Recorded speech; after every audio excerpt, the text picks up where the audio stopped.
Hi, this is a tutorial on how I made this miniature witchy shelf. I started with my base color. I used any scrap brown that I had, but you can use whatever you like. I wrote out these little wormy worms and I used my silicone tool to push them in. I'm sure there's a better way of getting the lips on the shelf like what I'm doing here, but this is how I figured it out and I'm sticking with this for now. I was just using my fingers to push down the clay on the sides, but when I did my skeleton pull it started to lift off, so I stuck with my silicone tool and it added a really nice depth and texture. I think the lines and imprints that it made added to the wood grain effect, and I'm really happy with the result. I did spend quite a bit of time pushing around the clay and trying to make it as symmetrical as possible, but it's not really something I'm good at. Next was to add the wood grain. I used my pointiest tool and scratched quite gently from left to right, or right to left, whatever you like. Not necessarily a straight line, but with a bit of personality. I think it really paid off. I'm sure you can get rollers and texture things, but I'm quite happy with it. Then, in an attempt to add more depth to the wood itself, I shaved off some pastels in 4 different shades and added that here, but I really don't think in hindsight it did anything. I think if I was going to make it again, I would put different colours in the brown clay itself to add a little bit more depth. I think all this did was make it warmer, and you can't really tell in the finished piece. Now we're on to the fun part, which is filling the shelf. I'm starting with a grimoire, or you can do whatever you want, but in my brain it's a grimoire. Just a big fat chunky book that's fallen over on the shelf and everything else is just messily stacked on top, and I really enjoyed making it. I used clay that wasn't exactly white because of my grubby little fingers, and as you can see, added some texture to it here.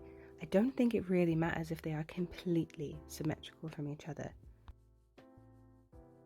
And even looking at the finished piece, that one there on the right that's a little bit bent really looks more realistic than the one that is dead straight, so I think that's something to take into consideration if you're going to make it.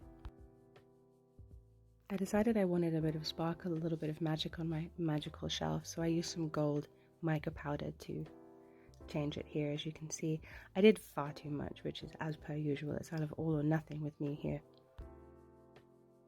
After cutting out the little rectangles of these books, I just gently imprinted the line where the binding would be. I added these little black and silver thingies.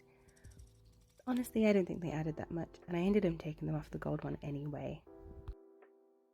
Because I'd added the mica powder, the clay had a really hard time sticking to it, which is why I ended up taking off the black ones anyway. I'd like to say it was intentional, but it was completely accidental. Now we're adding them to the bookshelf. I wanted to have one book kind of falling over a little bit and leaning against something.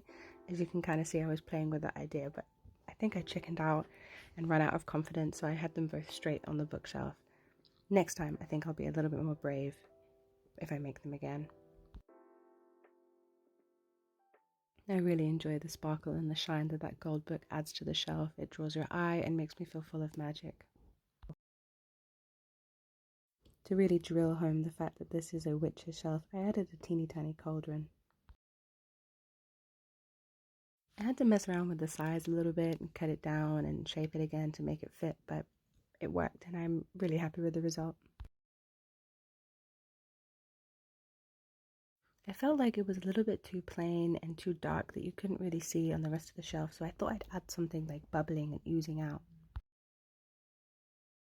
I couldn't think of a more magical color for like what would be coming out of a cauldron other than purple bubbles. The alternative was like green or something, but I'm using that later in the piece and I thought it might be a little bit too much.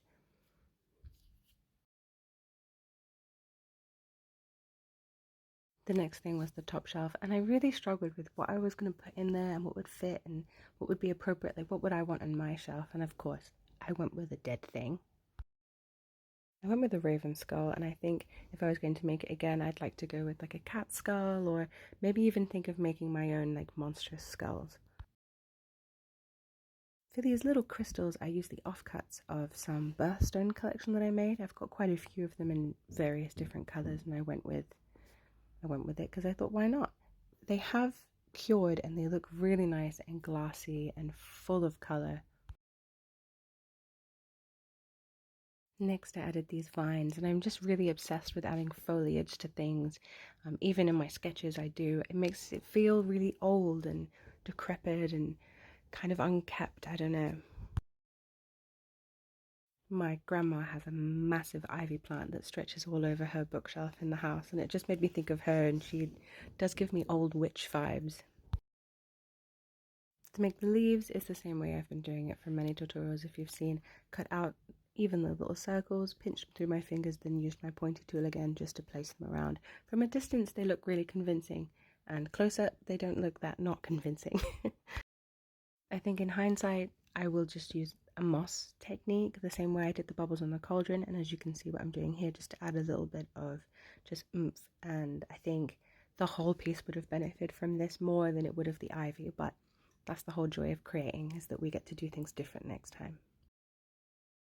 I have to say I really enjoyed making these, and you'll find them on my Etsy along with the rest of my Halloween stuff, and it's 20% off at the moment, so enjoy!